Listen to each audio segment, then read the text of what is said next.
नमस्कार, राशि मंथन में आपका स्वागत है। वैसे तो हमारी जो श्रृंखला है वो चल रही है, अभी किस भाव में किस ग्रह का क्या फल होगा। उसके साथ साथ एक श्रृंखला हम और चलाएंगे, वो है योगों की।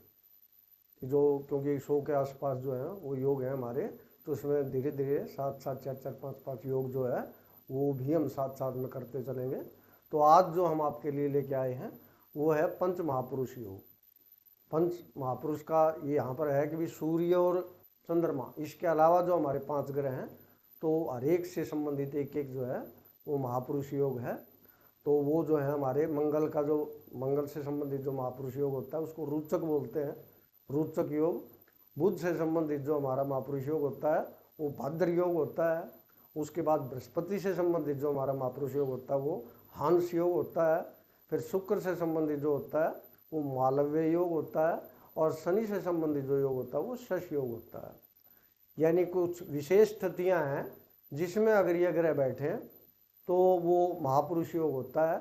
लेकिन इसमें उन ग्रहों के पास जो कुछ है देने के लिए वो दें तो वही गे।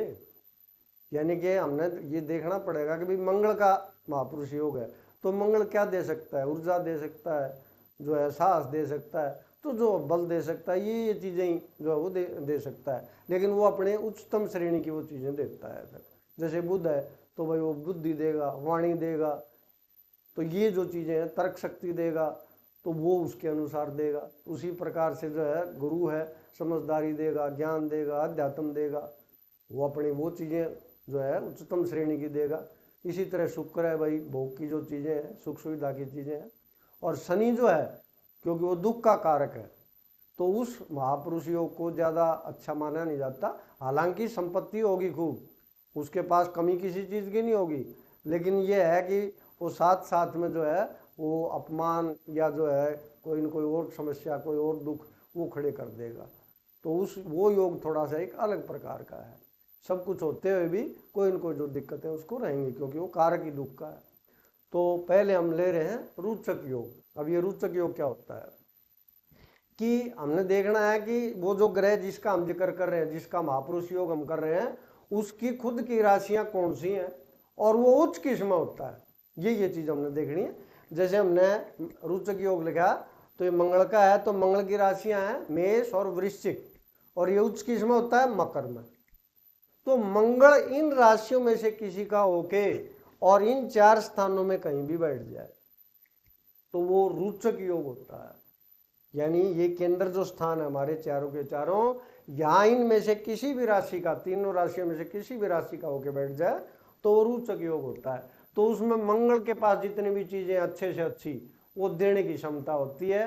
तो जैसे मैंने बताया भाई, वो साहस देगा, बल देगा, योद्धा बनाएगा, वो सेनापति बनाएगा, वो तो जो भी इस प्रकार की जो चीज़ें वो सब वो देता है। उसके बाद जो हमारा दूसरा है भद्र योग, तो ये बुध का योग होता है। तो इसमें हमने 2 ही राशियां लिखी हैं क्योंकि उच्च का भी ये कन्या राशि में होता है।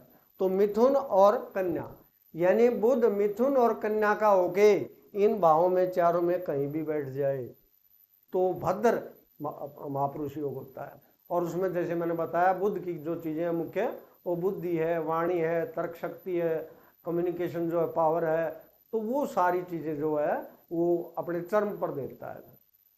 उसके बाद हंस योग में हमारा, तो ये गुरु का होता है। तो इसमें इसकी स्वयं की राशियां हैं धनु और मीन, और ये उच्च का होता है कर्क में।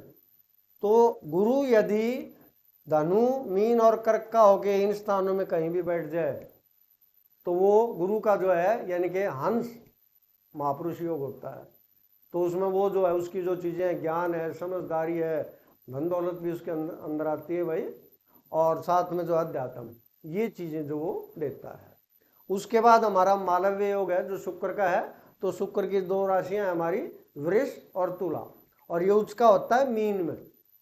तो इन तीनों राशियों में से किसी का भी होके और इन स्थानों में 4 स्थानों में बैठ जाए तो वो मालव्य योग होता है। तो शुक्र जो है सारी सांसारिक जो सुख सुविधाएं हमारी, पैसा भी है, गाड़ी भी है, भाई मकान है, अच्छा महल है, तो वो सारी सुविधाएं जो है वो व्यक्ति को देता है।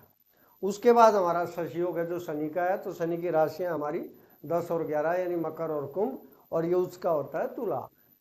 तो शनि इन तीनों राशियों में से किसी का होके और यहाँ कहीं भी बैठ जाए तो वो सस महापुरुष योग होता है। तो उसमें मैंने बताया सांसारिक जो सुविधाएं हैं वो सारी देता है, लेकिन उसमें जैसे बाकी जो हमारे हैं उनमें नाम भी देता है। तो इसमें जो है वहाँ थोड़ी गड़बड़ हो जाती है, वो ज़्यादातर जो है बदनाम करता है नाम देने की बजाय, और दुख भी बीच बीच में वो देता रहता है। कमियां जो है ना जीवन से संबंधित जो सुख सुविधाएं उनमें कोई कमी नहीं होती, बाकी जो है जो इज्जत है मान प्रतिष्ठा है उसमें कमी आती है। तो ये आज के लिए हमारे जो है ये पंच महापुरुष योग है। सूर्य और चंद्रमा के जो योग है अलग से वो हम बाद में करेंगे। नमस्कार।